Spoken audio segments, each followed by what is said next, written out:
Well, good morning and welcome to Zen Live and a new metaphor for your toolbox.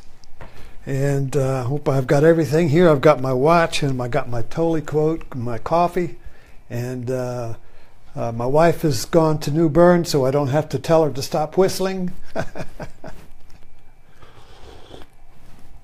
So today is Guru Purnima. And this is a Hindu yoga sacred day because the full moon of July is the biggest moon of the year. And so it is the Guru's moon, the teacher's moon. So last night I talked about my two marriages to the same woman. First marriage was not, for me, I failed at that. So I got divorced. And I failed at that. So the second marriage, which was on Guru Purnima in 1978, at the ashram of Swami Muktananda, my guru, put the two hands together. So we're looking at, I began to look at the second marriage as a metaphor for the new consciousness that Eckhart Tolle talks about. This new consciousness, this transcendent consciousness. So you can see in my little hand play, so this is the first marriage, which is conflict. Any relationship with the world or with your partner, if it's that, it's conflict. You can't both want to be one, but neither can give up their separateness. You see? Maybe one does, but maybe the other doesn't. Well, in my case, I didn't. But there's no blame here. I'm just saying that any relationship that is conflicted or painful, that has no laughter in it, looks like this. So then you try divorce. And that doesn't work. Why? Because there's no applause. There's no coming together with the world or yourself, you see. It's like the sound of one hand, right? So when you're by yourself, when you're alone, it sounds like this. So that's where Jesus said, if a seed falls to the ground and does not die, it is alone. It sounds like this. If it dies, it bears fruit. It sounds like this. Okay, get the idea? So, failure, aloneness, failure. So there has to be a transcendence. There has to be a coming together of a new consciousness, a new whole that includes both male, female, left and right, up, down, in, out, wrong, right, wrong, liberal, Democrat, go on. Keep going infinitely. You're naming these pairs of opposites. The new consciousness, the transcendent consciousness, includes both. Put your hands together. So let's read Tolle's quote for today and see how it really sinks in with this idea of the second marriage is the spiritual marriage of you with the world. So it's not, see, the metaphor points to both hands. One hand is your physical marriage, the other hand is your marriage to the world, the transcendent. All right, so here's the quote. At the heart of the new consciousness lies the transcendence of thought, the newfound ability of rising above thought, of realizing a dimension within yourself that is infinitely more vast than thought. You then no longer derive your identity, your sense of who you are, from the incessant stream of thinking that is the old consciousness you take yourself to be. Now, yesterday we talked about a good metaphor that tries to, puts this up on the screen, and that is when you're watching cable news and the ticker tape of thought runs across the bottom. Now, when we live in a mind dominated by thinking that defines everything, tells me who I am, who you are, what's going on, what should be, what's wrong, what could be right, past and future, the whole catastrophe, that thinking is the ticker tape of thinking running across the bottom of the screen. So, to live in a world of thought, dominated by thought, would be to have a blank screen and just read the description of the world. And obviously, when you're watching TV, the copy that describes something is not complete. You want as the visual that describes something. So if you're watching a particular event, which is more real? Just the description of the event, or watching the actual totality of the event? See, when you see something going on the TV or in life, it's whole. It's not two screens, and it's not a menu. It's the whole meal. The menu describes the meal, but you don't eat the menu, you eat the meal when it comes. But when we live dominated by thinking, we're living in the menu instead of the actual taste of the world. And the taste of the world, the taste of the meal, is whole, is one. It's not two. This is what Zen talks about with one taste. One taste. So this you can do this any time. Now just brush your teeth and don't think of anything else. Just do that. If you're eating breakfast this morning, just do the taste of the meal and don't think about what you're going to do after the meal, or whether you need more salt, or some criticism of the meal, or even saying, oh, this is great, it's better than yesterday, or oh boy, I've got eggs and I don't have porridge or oatmeal. You see. So just be the taste, the complete taste, which is without judgment, without thought. Taste is not thought. We watched a movie last night, or Friday night, it was a German movie about a cook, and it was a lot of food. I forgot the name of the darn thing, but it was a lot about cooking and the discriminating taste of the cook, who could taste something and tell what was missing, could taste something and say, what does this need, you see? And so this refined taste, you see, is the ability to be the taste, the whole taste, and nothing but the taste. And so this, I don't know if this is a good metaphor or not, but just this being here now is basically being transcendent of thinking about being here now.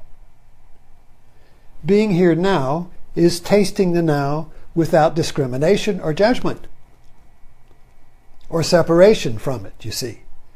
And this is the new consciousness that Tolle is talking about. So that's very... so I just wrote this up on the board. So we live in a world of duality. We live in a world that is empirical and objective. We live on the surface of the world. It's like if you look at an orange, we live on the skin of the orange, and all we do is fine-tune the ripples and the grooves of the skin objectively. We could write books about the skin of the orange, have experts, have debates on the skin of the orange. But nobody goes inside the orange, because the inside is in you. This is called objective and subjective. So if I just see you as an object, and women often complain all the time about being an object in the man's eyes. He just sees me as a thing, a toy, you see. Or the Black Lives Matter is all about being seen as an object. as being seen as something defined from the outside. Being seen by a mono eye. Being seen as hospitals used to be a terrible place because you were just an object. And they try to soften it now. I mean, I went to have the colonoscopy the other night, and they do a great deal to, well, how do you feel? Let me feel. How do you feel? How do you feel? What do you want? What can I do? Personal contact with the nurses, you know. Makes you feel valued. But at the same time, you're still an object. You're still some piece of meat that they're going to work, a car. It's like a body shop. The car has no interior mind. You don't ask the car how it feels. You just run the thing through, fix it, send it out. And the modern world is like that. The modern world doesn't care how you feel. It just runs you through the assembly line, the workers, the hospitals, the courts. Everything objectifies you, dehumanizes you, does not see inside the orange where the taste is. You see, the taste is subjective. You can't taste, I can't tell you what an orange tastes like. And for that matter, I can't tell you how to raise your hand. I can't write a manual, neither can you, on how to raise your hand. That's you, but you know. But you can't describe it and write it out objectively because raising your hand is a subjective, you see. And so you can't tell me how an orange tastes. You can compare it. So I was watching a Globe Trekker, and he was in New Guinea, and he had to eat a bat with the hunters. What does it taste like, he said. Oh, chicken. But when he ate the bat, no, it's not like chicken. It's like beef. Beef, chicken, whatever. I still don't know what the bat tastes like. You see what I mean? So this this world of split world is the one we live in, where we're always being objectified, and our subject is always saying, hey, what about me? What about my feelings? What about me? And after up until the 50s, the world was primarily objective. And then it all cracked open in the 60s. What about me? And that's still going. Today, we're still trying to evolve. We're still trying to be born. We're still trying to have that second marriage. The second marriage is coming. And of course, this gets put into a religious context when you say Jesus is coming, or the end of time, or God is coming, or the end of the world and the new world, and all that eschatological, apocalyptic, mythic view of the world as coming to an end, you see, is basically a story way of describing what's happening in you and me. This pressure, this yearning, this compulsion to be born into a new consciousness that integrates and unifies the duality and the suffering of our modern world. This is called, in philosophy, the postmodern rebellion. The postmodern rebellion is what we're in now. The modern world was born with the Enlightenment and has continued until now, but now it has reached its limits. The modern world, in its objective view of science and the empirical view that everything's a machine and you can just fix it and dominate it, has brought us to a real end of time where the earth is burning up. The earth has a fever. The earth has a fever. It's sick. Why? Because the modern world, without checks and balances, because it left the other half of the mind, the subjective mind, the value mind, because it left the value mind, threw it out with the bathwater, came to the limitations of a dominant objective view of the world. So there's a rebellion going. Trump is a rebellion against that. No, nationalism. America. What about America? America first. That's just a metaphor for what about me? What about me? I'm tired of being an it. What about me, you see? So this America first is just an objective way of describing what we want in our heart of hearts, you see. The second marriage.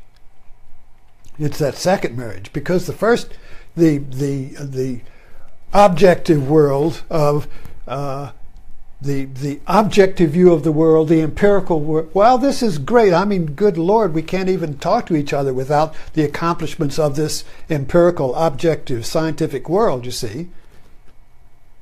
This objective, rational, surface way of looking at everything as cause and effect from the view of the objective eye of everything, you see. That has brought a great civilization. But it's hollow. It's empty. There's no meaning in it. There's no value. There's no purpose. And for some people, where there's no reason to go on, it's all illusion. It's all unreal. It's all illusion. Means nothing. It's just all relative. It's just your view and my view. There's no one. It's just a bunch of views. And that's nihilism. I mean, that's just a way station on the way to the second marriage. The transcendent. The transcendence of duality, you see. So this is just like, we're kind of like stuck in this intermediate zone here. We can't be married and we can't be divorced. You see? Neither one's working. Being alone doesn't work, and being in war with the world. You see, we have to make a little leap here and go from thinking about our physical marriage to our relationship with the world. Which marriage is, basically. Marriage is a personification of your relationship with the world.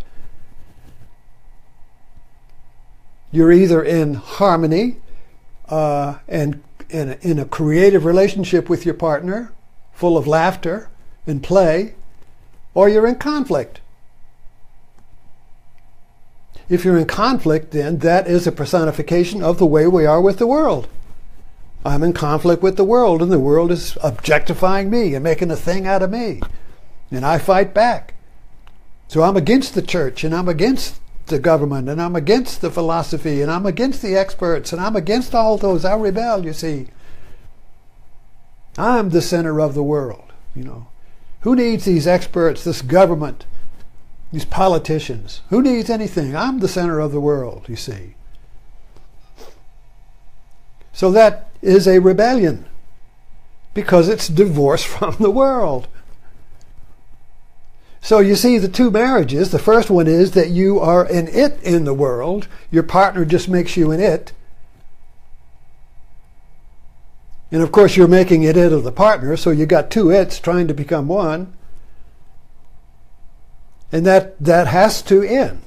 So it either ends in transcendence or divorce.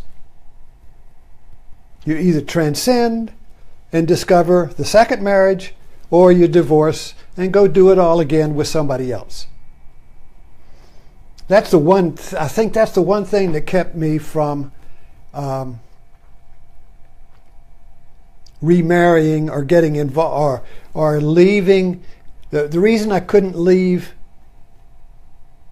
in other words, when I got divorced, I was, I think a year and a half, but it was kind of like, it was not real, no ripping and tearing. I mean, I still hung around, came over and took care of the kids, and when I lost my apartment, I was in the basement, of my wife's house, and so I was kind of like, not really, I was free, I had my own place, I was forming relationships on my own. But at the same time, I wasn't divorced. There was some hole that had to be discovered within that relationship. It's a very mysterious thing. So after I had a transcendent experience at the ashram of Muktananda, I suddenly realized that I could get remarried and it would work. That's what we had to do. It's just like a knowing. I just know that's what to do. It's not like, let me try this again to see if it works. No, it was just, I know this. I know it. So when the second marriage happens, and again, we're talking metaphorically here, the second marriage with the world, which includes you, when that marriage has to be a spontaneous birth of knowing. This is right. I just know this. I just know. It's a faith leap. This is what will be. There is no second to this. There is no debate. There is no argument. There is no question. This is it. This is what will be. And all the people who, become the fulfillment of some dream. A little child sees an actress or a ballerina, or the child sees something and suddenly they know, this is what I am to be. It's my favorite line. It describes this. A bodiless child full of life in the gloom cries out in a frog voice, what shall I be? What shall I be? This kicking inside of me that wants to be born. This kicking inside of me that wants to be, but I don't know what it is. What is this life inside of me? I don't know. I'm sure women feel this when the fetus kicks on the inside of their being. Something is alive in me. I don't know what it is, who it will be, what it will be. You see, something is alive. And that's life, you see, and that is the second marriage. The second marriage, the transcendent marriage, the new consciousness, is transcendent of the duality of me in conflict with the world or me in conflict with my partner. The new consciousness is transcendent of the experience of conflict and division. And all the negativities of the mind that we can list on our hand, the envy, the greed, the pain, the anxiety, the fear, the doubt, all these negativities and the positives are all over here in the conflict of the left and the right. Each, through conflict, trying to become the one that transcends the two, you see. But you can't transcend the two and become one through conflict, through aggression, through control, through the little hand game of scissors, rock, paper. You see. So, we're looking at in Tolle, he says in this quote, the heart of the new consciousness lies in the transcendence of thought. And I can remember, I don't know exactly how old I was, but I remember the idea, like a light, that went off in my mind. I guess I was in my early 20s. The idea, it wasn't the thought. It was the idea. And an idea with a capital I is not a thought. You can think about the idea after you have it, but the idea itself is an integrating idea that transcends the duality of thinking. The idea is like you always say, we have an idea is a light bulb because it shows the whole room, whereas before it was just a bunch of things, fragments, you see. Fragmented thinking. Thinking is fragments. Thinking is a bunch of thoughts are fragmented. There's no whole there. Nothing integrates thinking as one. It's always in division. Should I do this or that? You see, so thinking is a fragmentation of the one. So we're yearning for the one, to restore the one, but we can't find it through thinking. The transcendent new consciousness is not thinking because it transcends thought. And so that idea was the idea that suddenly broke free in my mind. I am not my thinking. That was a revolutionary idea. I am not my thinking. And that's not a thought. I mean, anybody can think that, but it is not a transformative idea. An idea transforms reality. That's what art is. Or an idea for a product or a business. Or the idea to remarry my wife was a transcendent idea that unified my world and created who we are today. So an idea creates a world and then you live in it. A thought cannot do that.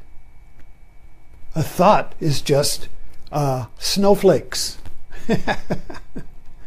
You see. And when we get too much thinking, we get in a snow globe. I can't even see. It's called a whiteout. I lose all reference and I go into a panic because all there is just thoughts. Oh my God, I can't stop thinking. The acceleration of thoughts come when we lose our bearings, when we lose our reference point in space and time, when I'm in a foreign land, or in a situation where I don't know what to do. Thoughts explode, and we're in a snowflake storm, you see.